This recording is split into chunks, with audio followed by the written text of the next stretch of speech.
Hello, for this project, Visual Journal, I created a journal out of the copy papers that we have left in our paper trays. And the topic that I decided to explore is called social harmony in education.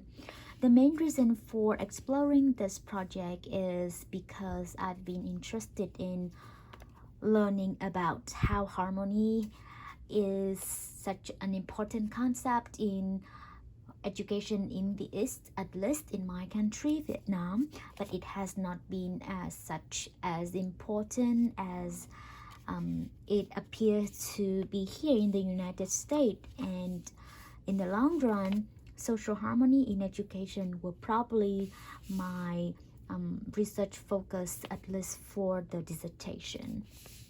I started with 4 questions. How is social harmony conceptualized in different societies? Does social harmony inform education or educational policies? And if it does, in what ways does social harmony inform education? And finally, what are constraints and affordance of social harmony in education? On a side note, I picked this stick from my son's play box, and I kind of like the colors here because to me they kind of symbolize how like different colors have their own beauty, but also once they are put together they kind of create some synchrony, at least through my eyes.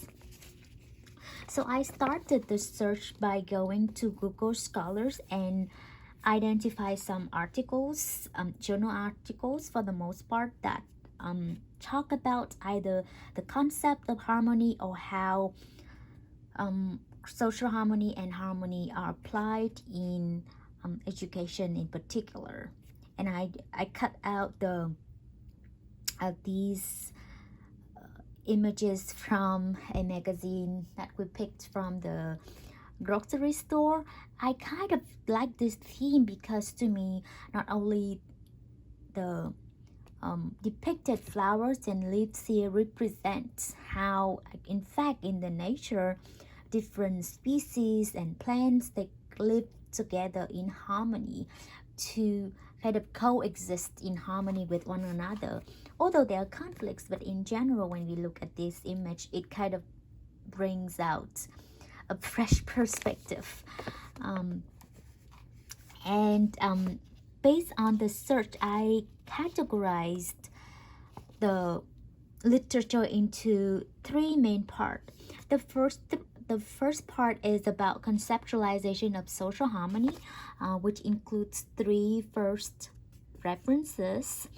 The second part is about how social harmony informs, influences, and constraints education. So that would be the 4 articles from Vong, Developing Creativity and Promoting Social Harmony, to Law and Hall, Music Education in China in Search of Social Harmony and Chinese Nationalism. So that is the second chunk of the literature. And for the last chunk, I found the book Curriculum for Justice and Harmony by Keith Barton and Lee Jing-ho. I categorized it as the one that offers a critical vision of social harmony and how it can be applied to curriculum. So as I started reading the articles on how social harmony can be conceptualized, in fact, social harmony is not a concept that's singular to Asian or East Asian. Another concept that also reflects the dimensions of harmony is called Ubuntu, which is referred in Vender's article. And this concept of Ubuntu promotes the common good of society and includes humanness of an essential element of human growth.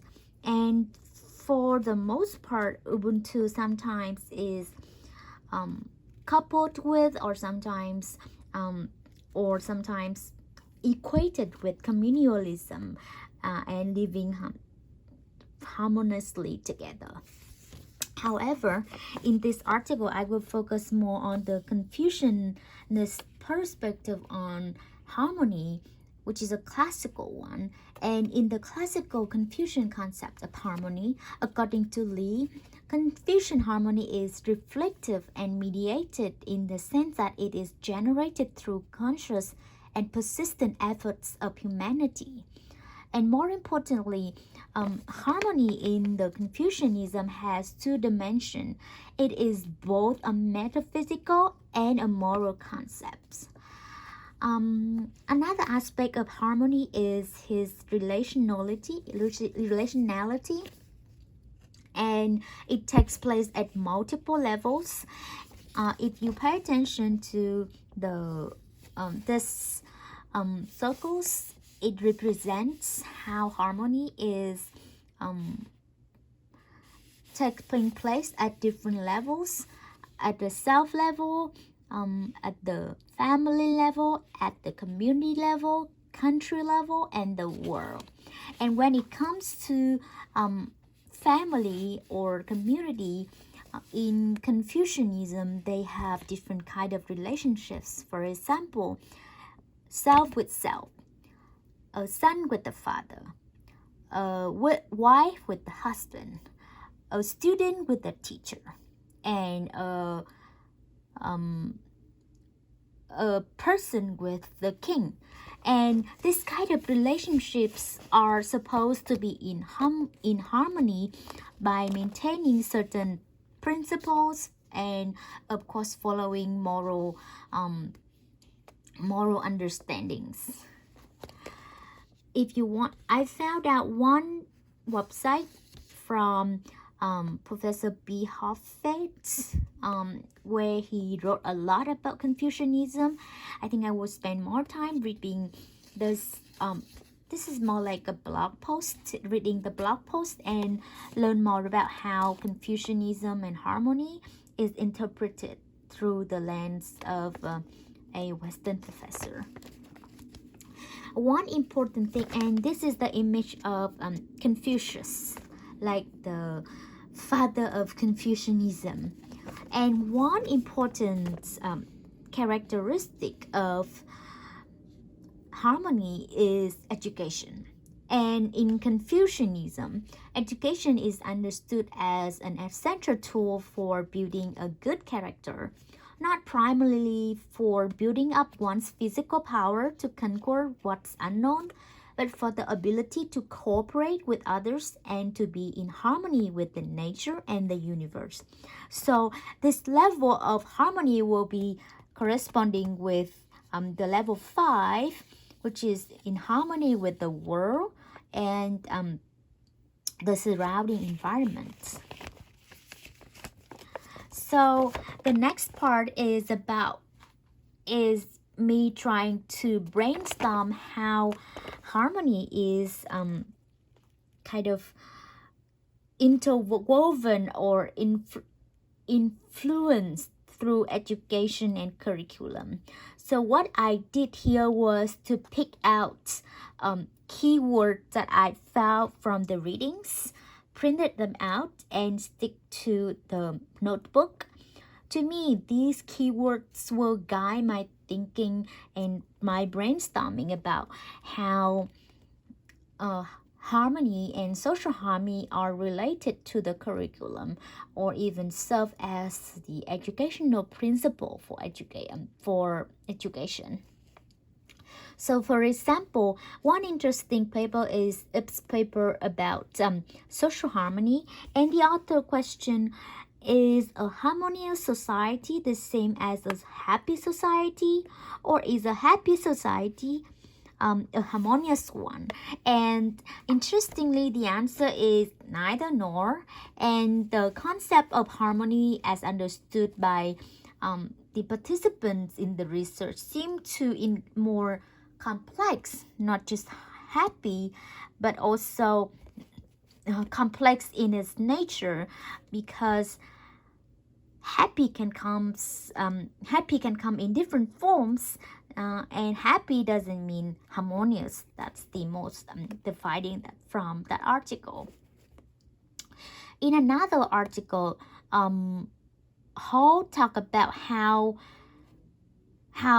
harmony can afford but also constrain education a lot, and she looked at how teachers in Singapore cope with the national curriculum, which prescribe harmony through multicultural education.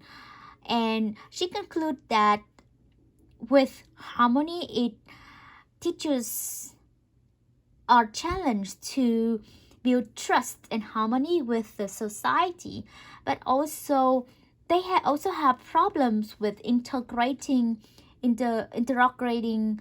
entrenched interest, institutional inequality, and unequal power relations. And finally, in Dang's article on how gender roles are presented in the curricular, she concluded that as the concept of harmony is very entrenched in Vietnamese education, the representation of gender roles in the moral education textbook kind of echo the general discourse about harmony, but a very rigid one in which gender roles for boys and girls are prescribed, and each gender has certain roles. For the most part, female are in the more passive and submissive roles, while male are more in active and more in kind of ruling roles. So, and just to note on some of the decoration that I took here, I took these from the magazine again that we took from the grocery store, and to me again, this image represents how we as human beings should live in harmony with not just with ourselves, with other people, but also the outer world. And finally is about the critical harmony part. The critical harmony part, I really took it from the Curriculum for Justice and Harmony book. And in that book, Barton and Hall cited Parker's famous quotes. How do people live justly together? So there are two parts in here: to live justly and to live together. And Barton and Hall suggested that the living together part should represent harmony, and the live justly represent the critical part. And their suggestion about critical harmony is more action-oriented, in a way that they suggest teachers and schools should engage students in the deliberative actions, in which students are encouraged to discuss community issues such as housing inequality or LGBTQ marginalization. Their point of view is very interesting to me because they did not barely take a social justice view which is mostly coming from the West. They also take into consideration of the concept of harmony, which is from the East, and suggest a more kind of balanced way to incorporate harmony into the curriculum. And to me, the idea of critical harmony is thought-provoking and seems to be more doable in the context like in Vietnam or East Asia.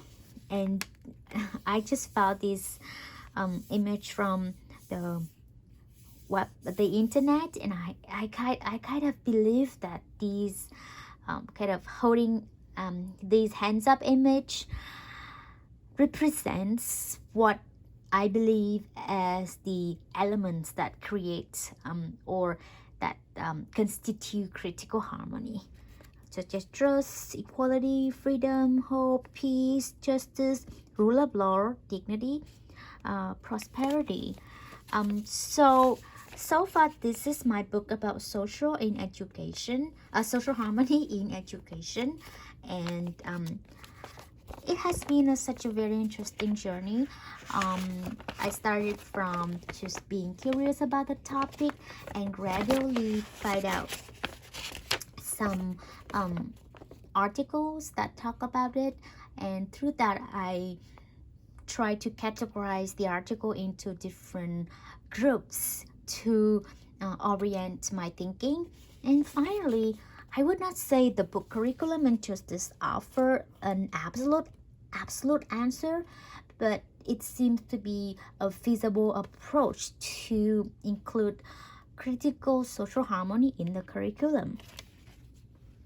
And this will continue to be an ongoing quest, and I will pursue this project.